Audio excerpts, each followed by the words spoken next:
There it is. GLS, you can resume the clock on your mark. GLS copies. Countdown clock will resume on my mark. 3, 2, 1, mark. GLS mainline has been initiated. Okay. T-minus 10 minutes and counting. We are T-minus 10 minutes away from liftoff of Artemis 1. As you can see, the clock is now moving. Let's put that up. T-minus 9 minutes and 47 seconds. The L-minus 15 poll complete. Show 06:47:44 is the new liftoff time. Affirm. Okay.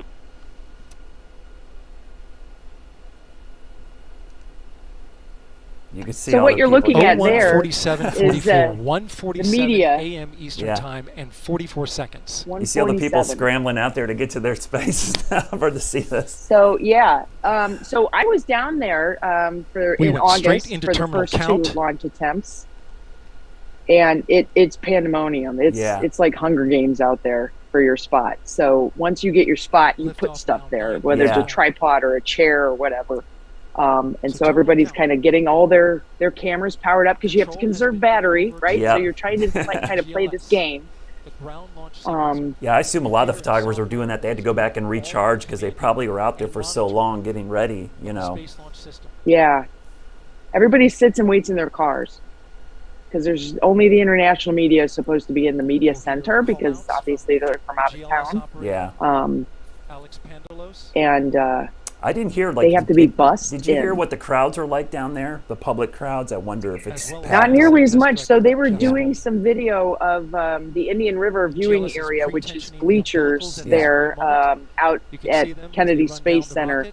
And you could see open spots. Oh, I was wow. stunned. Yeah. I have somebody who tweeted me from Cleveland that said, I'm in Orlando thinking about driving east to 50 miles, blah, blah, blah. I'm like, dude, if you do not go, you will regret it.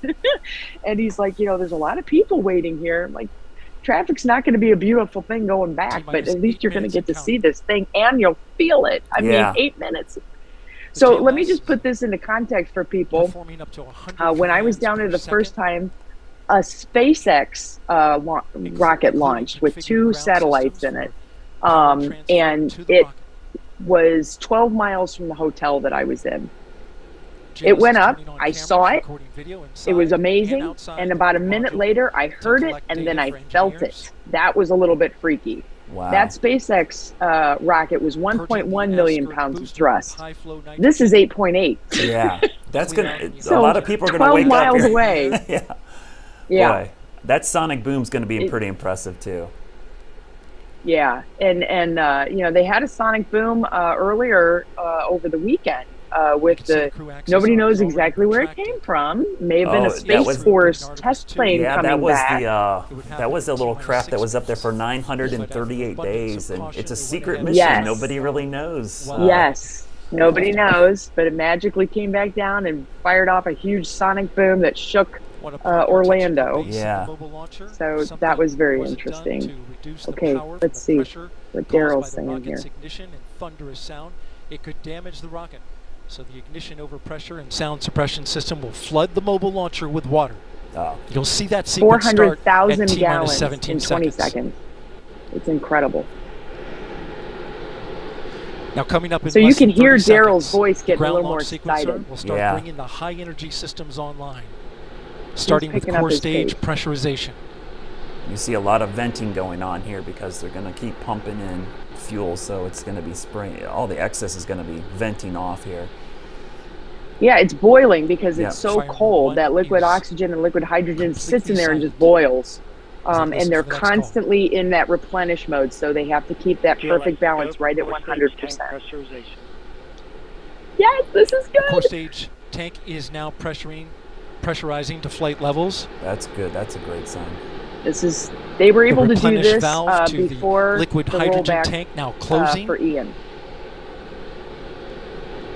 The liquid oxygen tank will come a little later. Now we're arming the Orion ascent pyros and transfer to internal power. All right, that's big. It's internal power now. The launch abort system, or LAS jettison motor, is now armed. On this flight, the abort motor is inactive because there is no crew on board. Up next is the flight termination system, or FTS, which gives the Space Force the ability to destruct the rocket if it goes in the wrong direction. Let's listen in for that.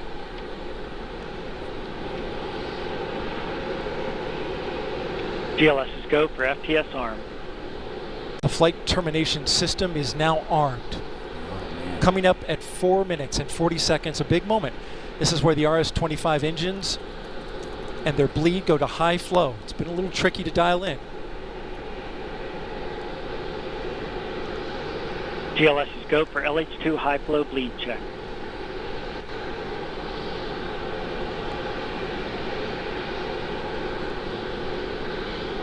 Good word, we've passed that. The cryo team got the LH2 engine bleed pressure loop dialed in. They are now at the right temperature for launch. Countdown continues. All right. T-minus All 4 right. minutes, 15 seconds. This is good. Up next, GLS fires up the CAPUs.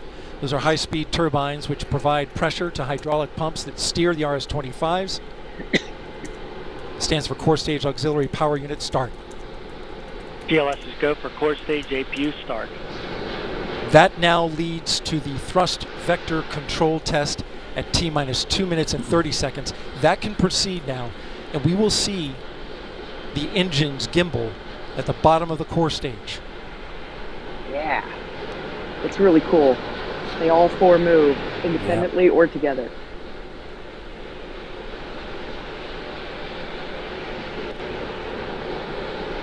At T-minus 3 minutes and 10 seconds, you will hear the go for purge sequence 4. That's a helium purge of the 4 core stage engines downstream of the propellant valve, getting the air and moisture out.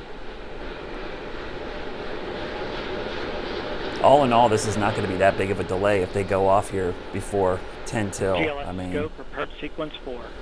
It's And in just a few 1:47 and seconds, GLS 44 will seconds. close the core stage locks They're vent, going. liquid Yeah. oxygen. Unless something The white last vapor second cloud here. goes from the super cold Yeah, this- Again, oxygen as soon as those in the solid water, rocket and the boosters atmosphere fire, will that's it. disappear. Yep. He's You gone. see it coming out there now. we're getting to that point of no return where they're going to be launching regardless, like you And said. there it goes. It's So here's closed. that helium Locks vent coming out. closed. Yep. Pressure rising in the core stage locks tank. See the gimbling flight of the level. engines? Oh yeah, look at that.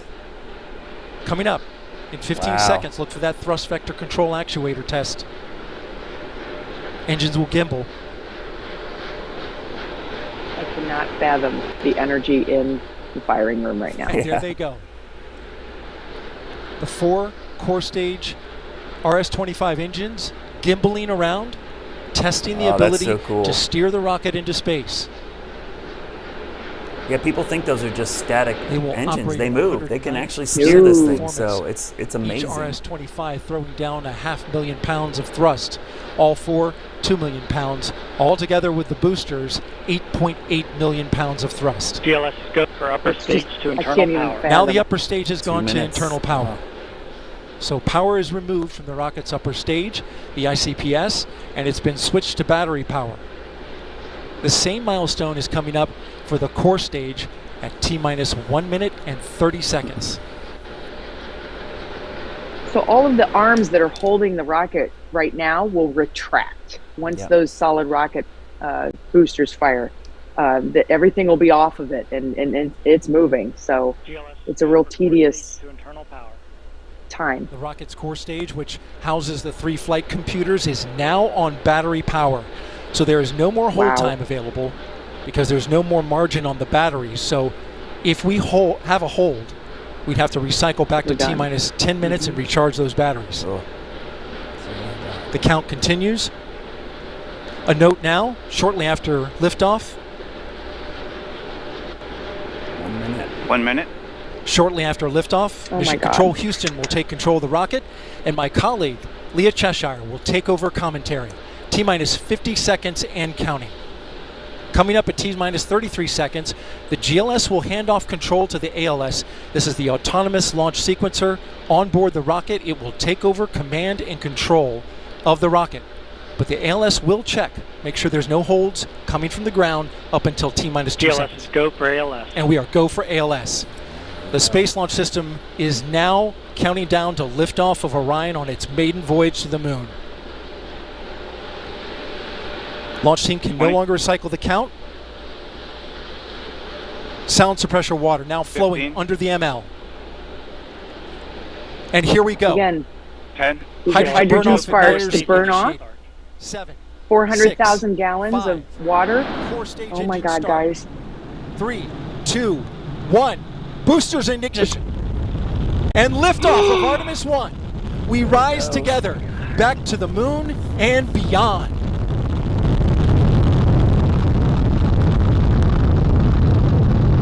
Oh, guys, it's going. Oh, look at all that. 5 engines on the core stage and 2 solid Wow. rocket boosters now propelling the vehicle at 128 miles per hour. Oh, that's amazing. Carrying good control. Looks on the so roll. much like a Mission shuttle control launch Houston, because of all those good solid calls so rocket far. Now boosters. 30 seconds into the flight of Artemis 1. First milestone will be for the vehicle Same to pass engines, max too. Q, I mean, about just 1 minute and so 9 seconds reminiscent into of launch. it. This is the greatest period of Now, those active solid force on rocket the rocket. boosters are burning 6 tons of propellant per second. SLS now traveling 607 miles per hour.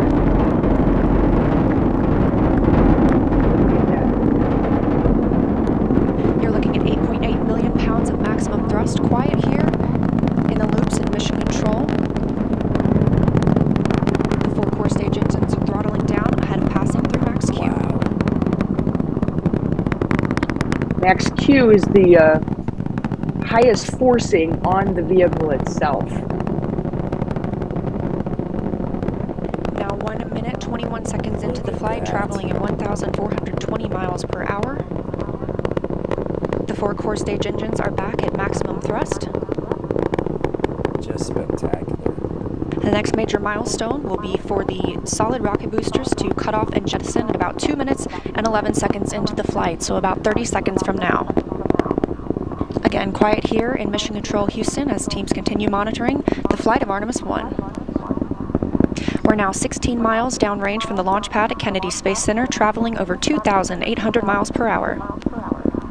That's incredible. Wow. Standing by for solid rocket booster jettison and shortly thereafter.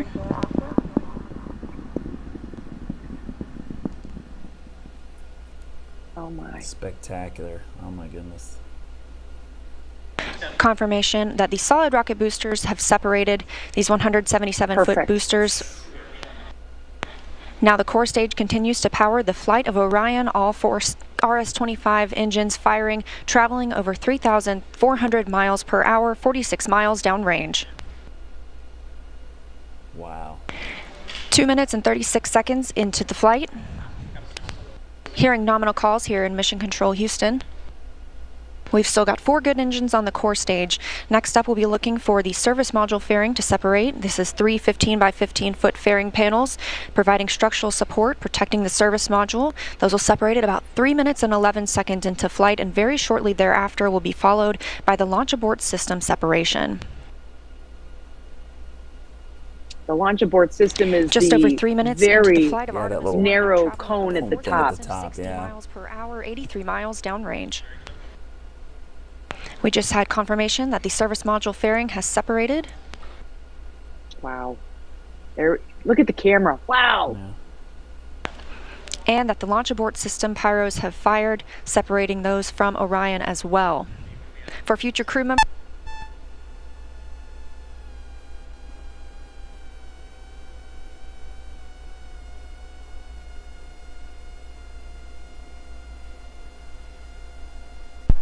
we just heard the call for 3 engine press, meaning if SLS were to lose an engine at this point in the mission, we could still achieve a nominal mission.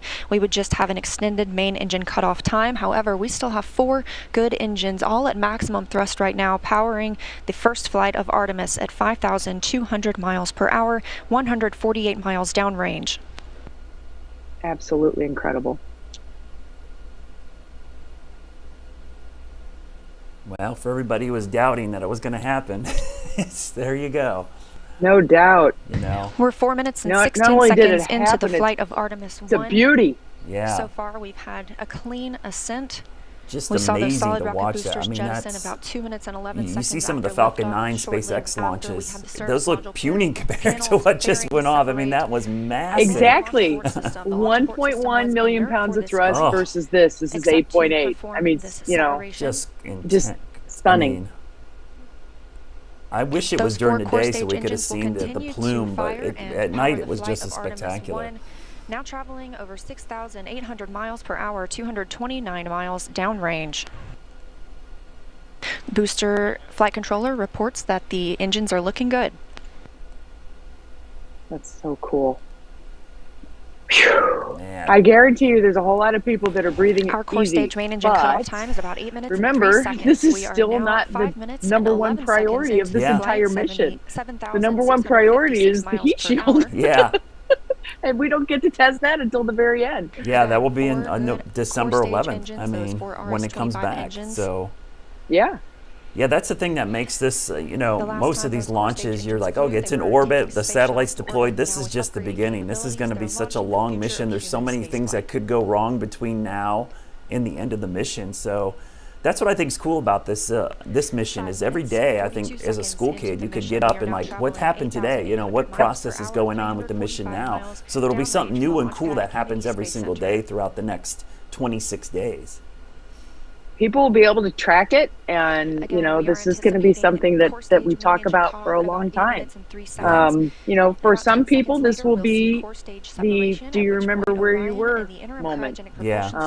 For other people, it's just kind of a another, oh gosh, wonder what's going to happen after this, and then it's just going to do nothing but start to get more incredible afterwards. Of course, the next mission expected to be manned. Yep. And it's Artemis 3 that we're expecting humans back on the moon, including the first person of color and the first woman. Yep. Artemis 4, we build out Gateway, and Artemis 5, we keep on rolling. So it's all in the plans. It's all in the work. It's just taking some time. Yeah, this is the step. I mean, like you said, I mean, for people that don't understand how monumental this was tonight, mission 3, 4, and 5, they'll probably figure it out. You're going to look back on tonight and go, this is where it all started. This was the mission exactly that set it all, on its current course, because this, we're going to the moon. We're going to have a base there. This is going to be a stepping stone to Mars. It really is one of those monumental moments. I think people, even if they don't understand, they're sound asleep right now, they'll wake up tomorrow morning and understand what a big deal this actually was for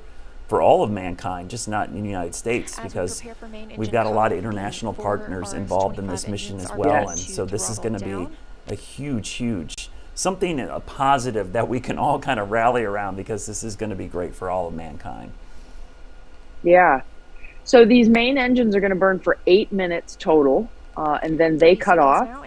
And all 4 engines there you go. Throttle down. Then we'll have SLS separation from the upper stage. And then that's where it's kind of like a little Russian doll. It starts to uncork a little bit. Yeah. So we get to see the ICPS, which is like another rocket that is the bottom of the white part that you see there at the top. That's the rocket that will take it out of Earth orbit and send it on its way to the moon. Yeah, it's interesting to see such a large section of the rocket still intact here, because there's still so much thrust going on. The flight dynamics officer reports that we have a nominal main engine cutoff. So they're the main engines. And we just heard the call for core stage separation. That means Orion and the interim cryogenic propulsion stage are now flying free from the core stage of the Space Launch System. The next milestone will be solar array deploy approximately 18 minutes after liftoff. But before Orion stretches its wings, let's check back in with our friends at Kennedy Space Center and hear all about what it was like to hear the rocket roar off the launch pad. Let's listen to this. I want to hear all about it. Yeah, I think for anybody who's gone through rocket launches down there, this had to be a unique experience, even for a seasoned rocket watcher down there. There were a few journalists down there that I got to talk to who were there during shuttle and saw numerous shuttle launches, and they said it's just the ground shakes, and the shuttle was not nearly this incredible, and I just can't imagine. There's the turning basin there right in front of the media area, is the turning basin where they bring all the big pieces in of the rocket before they stack it in the VAB and whatnot, and they bring SpaceX through there and all kinds of stuff. kept thinking to myself as I was down there looking at that, when the rocket goes up, all that water is going to be jumping because of the shaking. And I was like, my gosh, if there's if we get a gator coming up out of there, I'm going to be not paying attention. I'm going to be going down quickly. Yeah, for sure. Yeah, I can't imagine the feel of that, because that's so much thrust. I mean, that you've basically experienced the most powerful rocket launch in the world. It's just that's probably and I remember being down there for Ghost 16 and the feeling of the thrust from a smaller rocket. I can't imagine the size of this one, what it felt like. I mean, that's all you remember from a launch when you're down there is, it's beautiful, but the sound and that delayed sound, it's just like, it's crazy. Yeah, so I can't wait to see the video from, and they'll be posting it pretty soon. Bandwidth out at the media site is like non-existent, so it's really hard to get video out. And so it'll take a little while for us to get to see what it was like there, to stand there and feel it. I'm sure there'll be video coming out of the firing room too, where Charlie Blackwell Thompson and the team were, because they'll obviously have felt it too. For those of you who kind of have a little bit of situational awareness with Kennedy Space Center, the firing room 1 is kind of an extension of the vehicle assembly building. And it's a very nondescript looking building from the back, but the front is this really cool angular window that with these pipes in it. And it's kind of a really cool looking architectural structure. And I didn't know where it was initially when I was down there and standing in the media area, and you kind of look around, you can see everything because the media area has a nice big hill. And then I looked over and I saw, people getting in a car and driving out along this road that takes you out to the launch pad. And I was like, oh, I bet that's where the important people are. And then they have, meanwhile, behind you, this huge office building, this huge brand new office building. And if you remember, for the first launch attempt, Vice President Kamala Harris came down. And so we were down at the, on the lawn for the media area. We turned around and Kamala Harris and the whole group was up on a balcony overlooking everything and just kind of getting the lay of the land. So that was really interesting. Have all the dignitaries there and whatnot. Hey guys, I was just pulling it up on the Ghost 16 satellite, and I could see the plume on the nighttime microphysics channel on the Ghost satellite. So I don't know if you guys can bring it up real quickly. It's a really cool image because the mesoscale sector was actually over Florida for tonight. And if you look off of the coast there, you'll see the plume. I mean, that tells you how big of a rocket that is, that it shows up so distinctly on the weather satellite imagery. You can actually see the plume and the fire coming out of the back of the rocket as it launches off from the Cape. Yeah, you can right there in the middle. So you see how, and I'm going back and forth with it, toggling back and forth, but put your mouse up where right it there, is, just so people look, and so then toggle everybody's it. seeing so right cool. there. I'll zoom in on it even more. So right there, that's the plume. I'm gonna zoom back in there, but I'll bring it back down here and I'll show you. I'm gonna go back and forth a couple times, but you see right there on the screen. I mean, so that's the actual rocket launching. So this is the Ghost 16. This is a 30-second update. So you're getting the first couple minutes of the launch there. And if you look right after, you actually see the little trail that goes, and that's the plume left in the sky. So think about this during the day. It would have been really spectacular. But yeah, that's pretty incredible. I mean, that is cool. And, just looking at that kind of shows you how big of a rocket that was. The fact that you could pick that up so easily on the satellite imagery, that's stunning. Yeah, I'm gonna have to save that for posterity. I mean, that's amazing. Really cool to see that. Well, I can't wait to see what people who wake up tomorrow morning go, wow, it happened. Yeah. And I could go to work and say, I was watching, it was so great.